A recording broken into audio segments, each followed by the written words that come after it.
Hey everyone, welcome back. Today's video is part of my journal series, and we are going to be putting together the signatures and putting them in the cover that I made. So the cover, first of all, I want to take some measurements, and this is a cloth cover, and here are my 5 signatures, and they mostly have 12 to 14 pages in them, with both sides.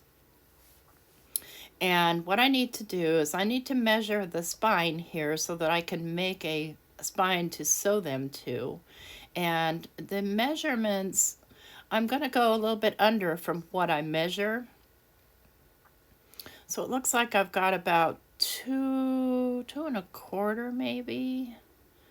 I want to make sure I get it correct. It's okay to be a little under, but I definitely don't want to be over.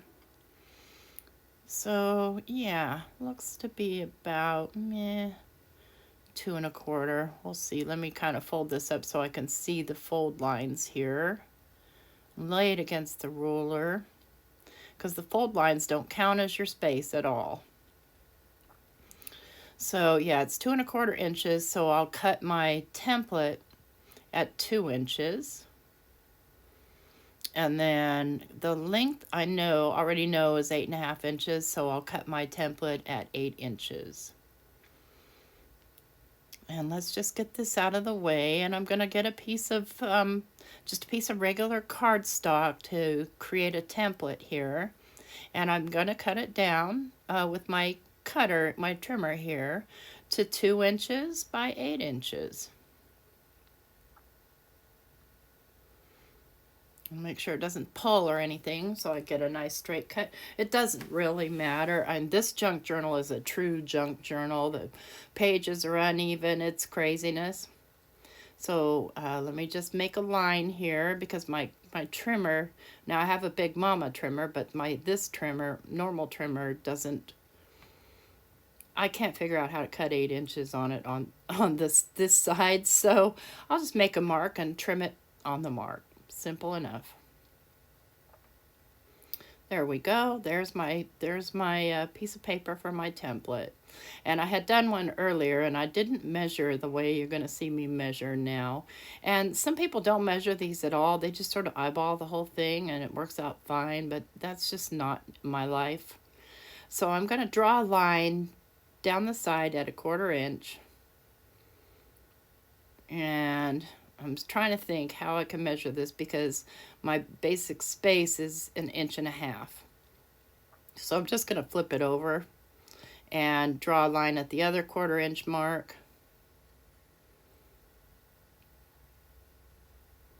So now I'm down to 1.5 inches. So at 3/4 of an inch, I need to make a line. And I'm just using my grid lines here on my mat to make a mark, and then I'll draw the line with the ruler. So that's 3/4 of an inch, and then I need to half that, and this one, it kind of looks like it goes partially basically between those two squares. And make a mark there, and I think, you know what, just because I'm aiming for something doesn't mean I'm going to get it right. So I'm going to use the edge of my ruler as kind of a level. And then I remember my friend Abraham sent me this awesome T-ruler, and game changer right here. And I have a T-ruler. I have a couple of T-rulers, but this one is real nice, heavy acrylic. So I'm going to put it on the line that I made for my in-between and just draw a line down the right down the ruler, and then scoot it over, have it flush with the T-ruler, and make that line as well. So now I've got my lines, and now I want to make my lines for my holes. So I'm going to measure 1 inch. Nah, I think I'll go 1/2 inch. Let's go 1/2 inch with this. Let me erase that, or not. Ever get an eraser that just doesn't erase? No biggie, I know what I'm doing. I can see what I'm doing. So I'm going to draw a line at 1/2 inch. And then I'm going to draw a line at 1/2 inch on the other end. And then I'm going to kind of find the center, and it doesn't have to be perfectly in the center. But, you know, pretty close just because I don't like uneven things. And I'm going to lay my ruler on the line and line it up with my grid and just draw a line right there.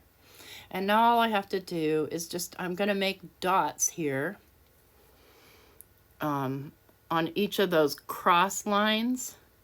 And those are going to be where I'm going to be cutting my holes for my paper and for my spine.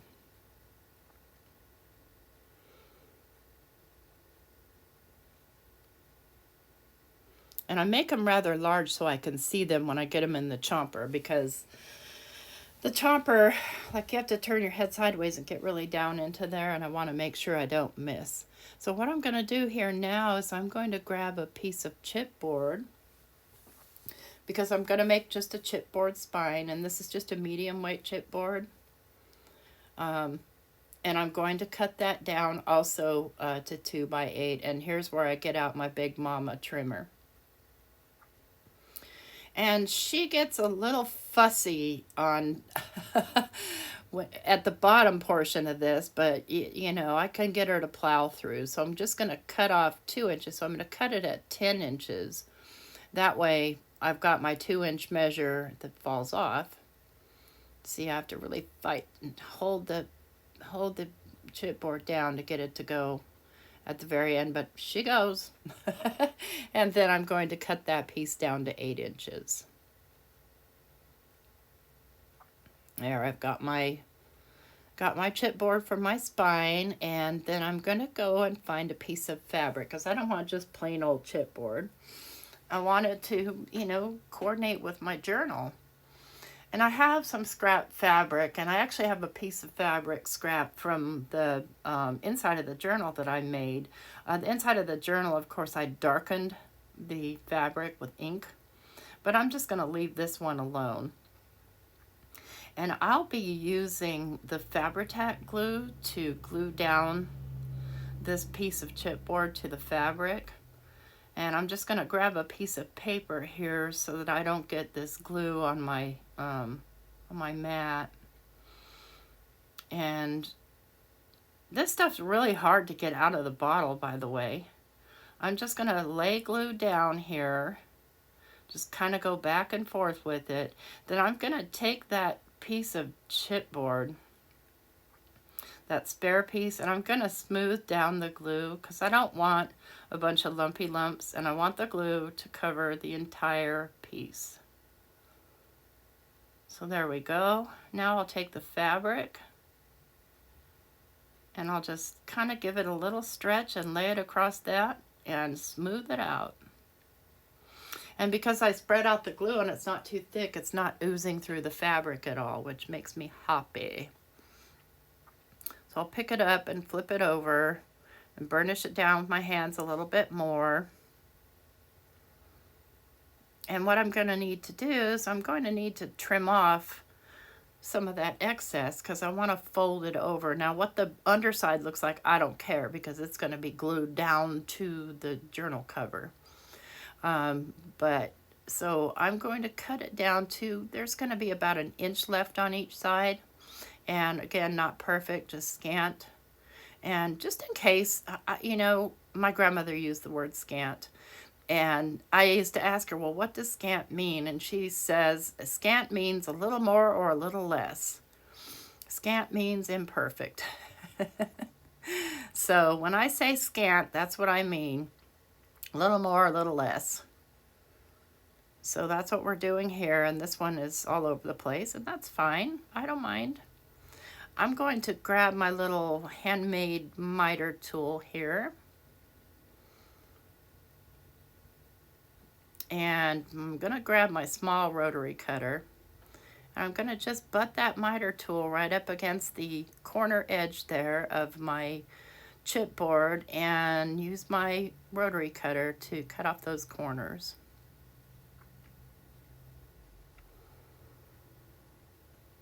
I'm just going to do that all the way around. If my rotary trimmer feels loose, I'm trying to tighten it, but apparently it's not loose, it's just crazy. but I've had it for a very long time, and I rarely use my rotary trimmers anymore. I've got 3 or 4 of them, and I can't find any of them except for this one, and this one will do the job. Just barely, but it does the job.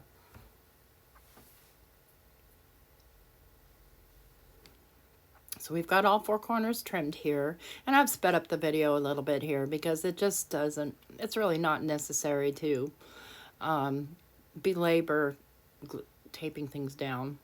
So what I'm doing is I've got some double-sided sticky tape, and it doesn't matter again because this is the part that I'm going to be gluing down to the journal cover.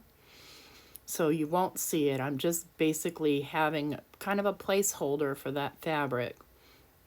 I'll just fold it over and then do the same on the other side. And I'm just kind of folding down those little corners, giving them a little bit of a press with my bone folder. And the same thing on the other side. Just pull up that tape backing and kind of pull this tight and fold it over. And there we have it. And then, excuse me, I'll go ahead and tape down the ends. And I'm not going to put tape all the way across. Don't need it. I just need something to hold down that fabric. Keep it out of my way. So I'm just going to fold it over, burnish it down, and then anything sticking up, I'm just going to trim off. I don't mind if it gets frayed. I mean, that's the whole junk journal vibe, so yeah. Here we go, and pull this, fold it down nice and tight, trim off any excess, and voila, we have it. Now it's time to get out our template. So I'm going to lay it on the spine piece, and I'm going to clip it down with a couple of clips here while I cut out those little holes.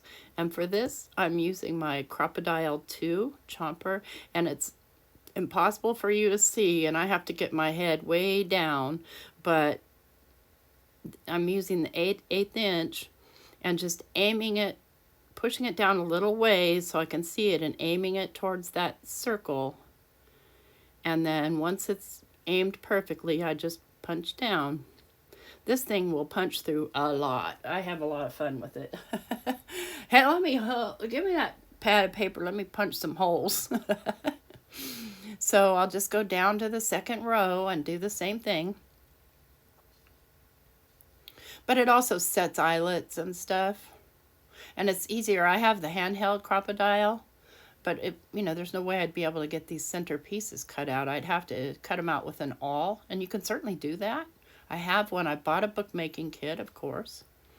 And then put this in whatever's convenient for you, whatever's going to fit. And I'm trying to show you, but there's no way that I'm going to be able to punch that while I'm holding it up like that. But you can see how that little cutting tool comes down, and that's where I'm aiming it towards those circles I drew. Okay, just one more side and we'll be done cutting out the holes there. Then we'll work on the holes on the journal pages, on the signatures.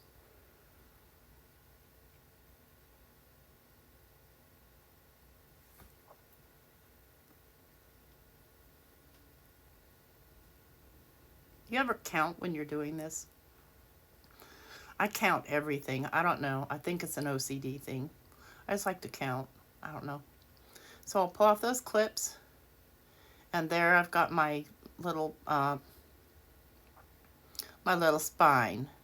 So I'm going to keep the I'm going to use the paper as a template also to draw my lines for my signatures, and I'm trying to get them, fairly straight. Again, they don't match a lot, and here I absolutely have to get my head in it. Sorry about that, but I have to be able to see. Oh my gosh, my hair is gray. I didn't even realize that. I'm going to take my Sharpie and I'm going to be drawing lines down, just right along where the where you can't see because my head's in the way. Right along where the line is for the spine. And you won't see them, so it doesn't matter. I just want to get them nice and even. And I want to make sure that there's a line on each signature so that when I go to cut, I can see where I'm cutting. So I can get that out of the way, and then I'm going to get my chomper back out, and we are going to do some chomping.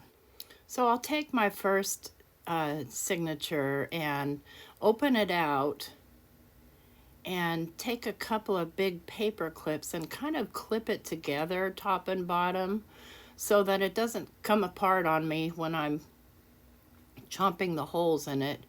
And I'm just kind of feeling, and I'm so bummed when we get to this part at the end. I put that one in upside down. Yeah, I mean, I could take it out and start over, but I'm not going to. So now I've got them all clipped together. I'm just going to bend it back a little, and then I'm going to go and just chomp the holes where I've marked the spine, or I've marked the centers.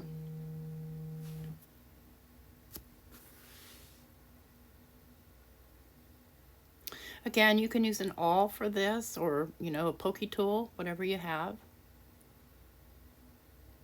Okay, I've got the first one done. I'll take all those excess paper clips off and just clip them together for now.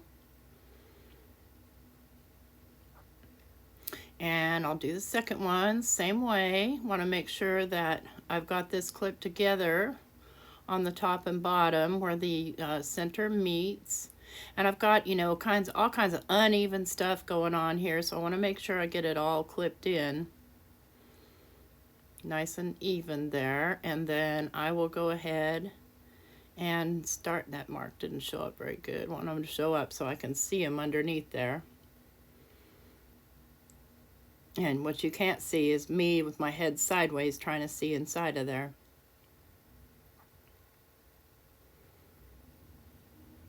And don't get your finger in there.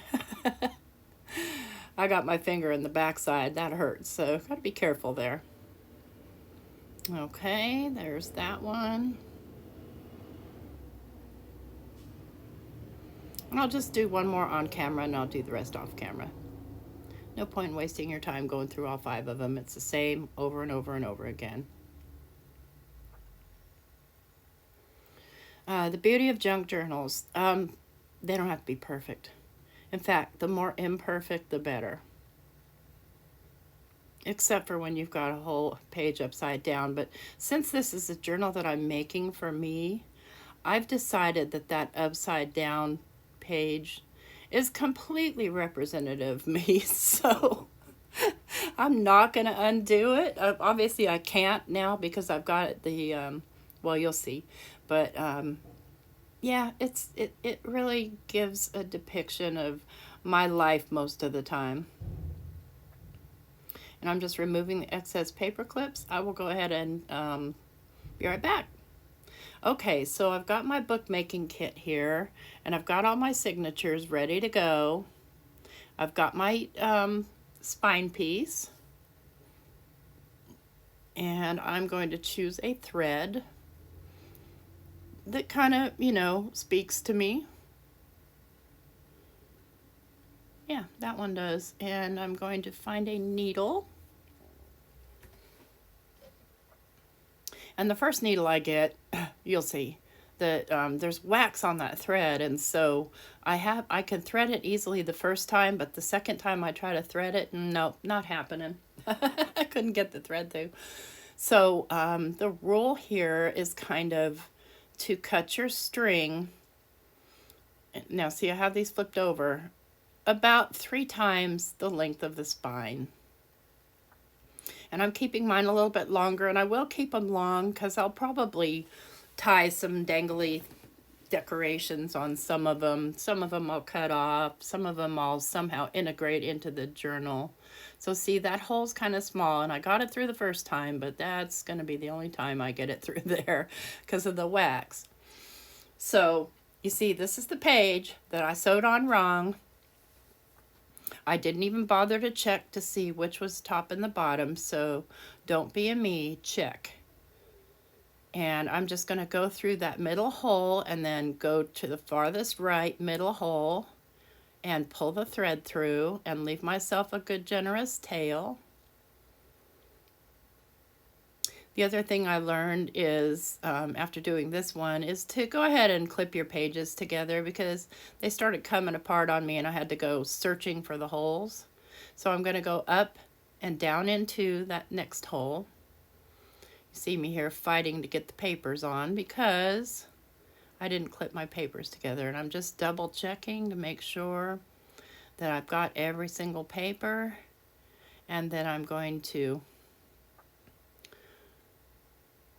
pull that thread through, kind of pull it just a little bit tight but not too tight. Then I'm going to take it all the way to the top, and again fish around for my holes and put it through the back hole and back down through the spine piece, the chipboard spine piece. And you want to make sure that with each signature you're putting it in the right hole, because if you put it in the wrong hole, it's going to be crazy. Probably still work, but it's going to not work very well. Then I'm going to go right back up through that middle hole. Make sure I find my center here and push it up through and pull it kind of tight. Not super tight, but tight. And you see what happened there? My thread went through the other part of the thread. So let me unsew that so that I can fasten this properly. There we go. Then you want to get just one part of the thread on one side, the other part on the other side. So you're making kind of a T, and then pull it tight. And you're going to do a square knot. So if you don't know how to do a square knot, it's going to be, you're going to make basically a B, and then you're going to make a D, you know, lowercase. I think I just made 2 B's. Yeah, there we go. There's my D. That's how I remember in macrame to go back and forth, and I always leave off on a P so that I know where to start. And then I'm going to just tie one extra knot for good measure, leave the string hanging, and go on to my next signature. See, how is it that I don't even notice that's upside down right there? Yes, that is me. And I'm going to go ahead and just kind of burnish these down back and forth, and then I'll sew on the next ones. So the next one is going to be, you know, the next one in my stack. This one I know is right side up because I've got that little moon guy sticking up. And on this one, I got smart and I put my paper clips so that my holes would stay together.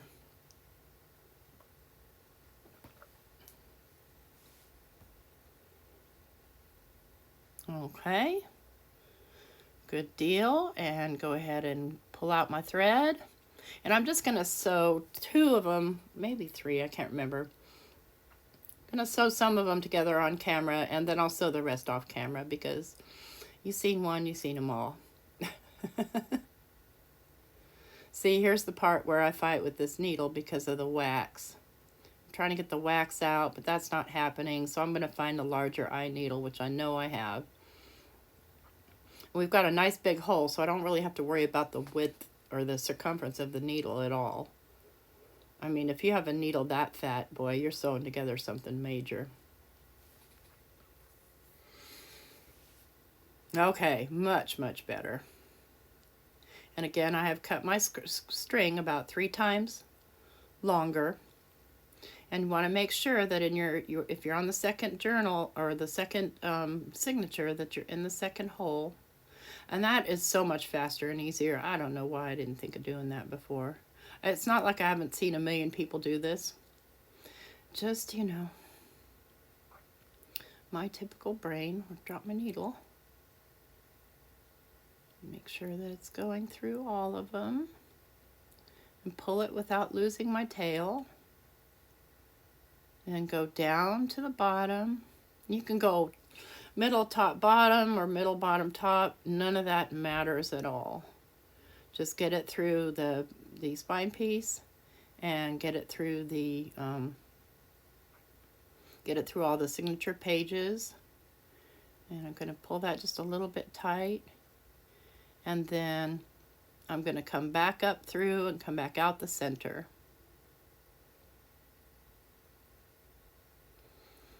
I don't know, I almost put it in the wrong hole. Yes, practice what you preach, girl. And pull it up through. Then you can tighten both sides. And you can also even out the string if you want to. And tie the square knot.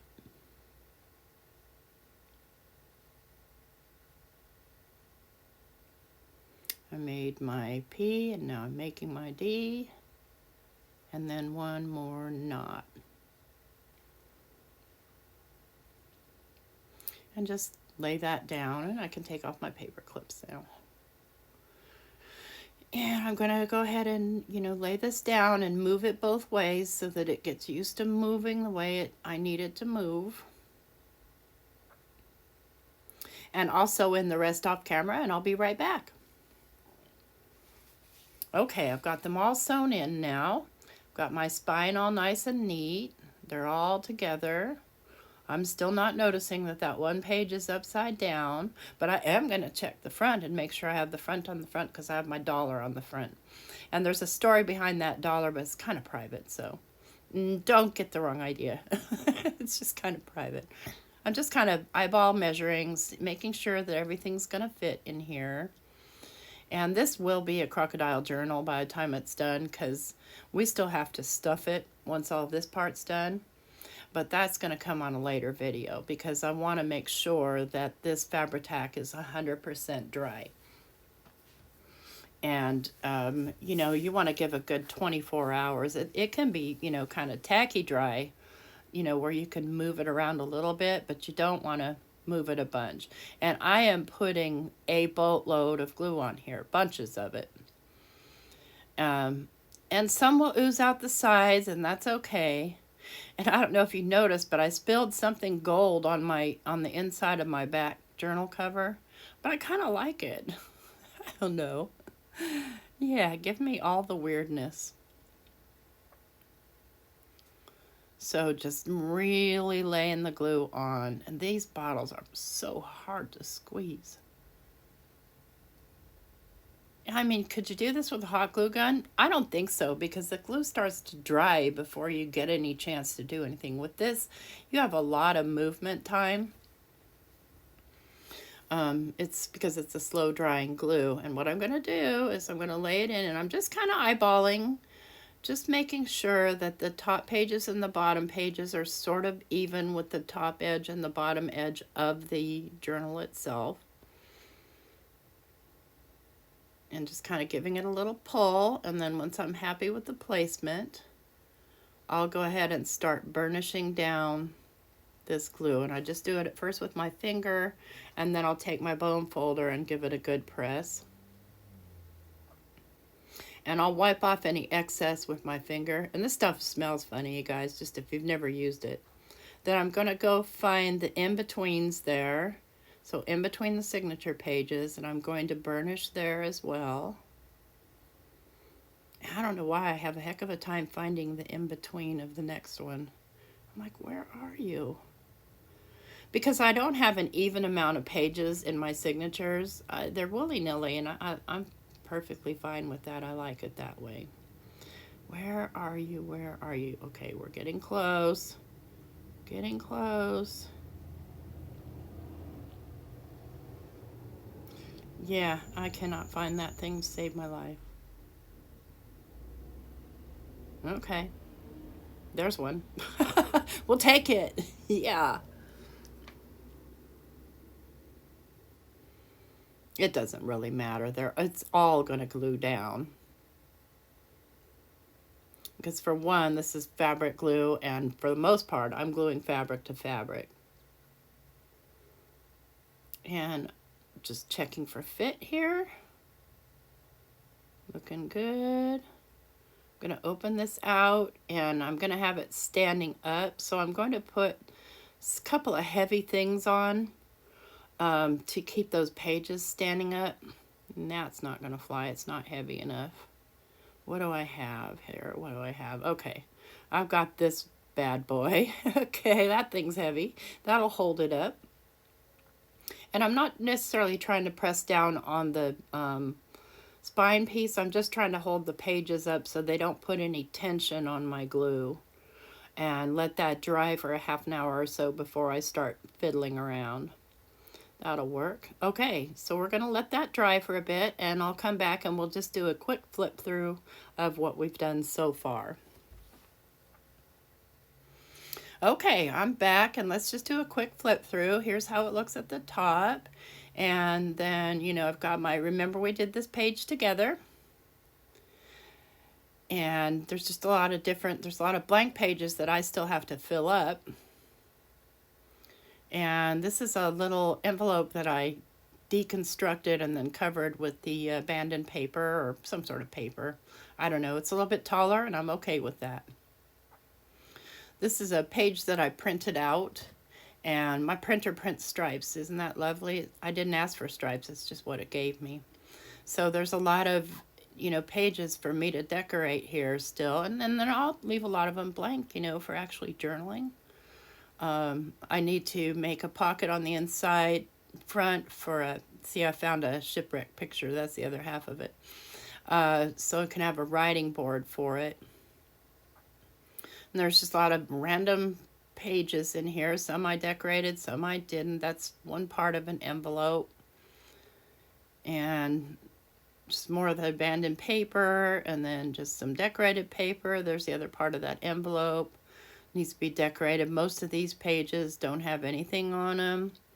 This is the this is another cover that I made, and it's on the inside instead of the outside. It's got little surprises behind the swimming fish.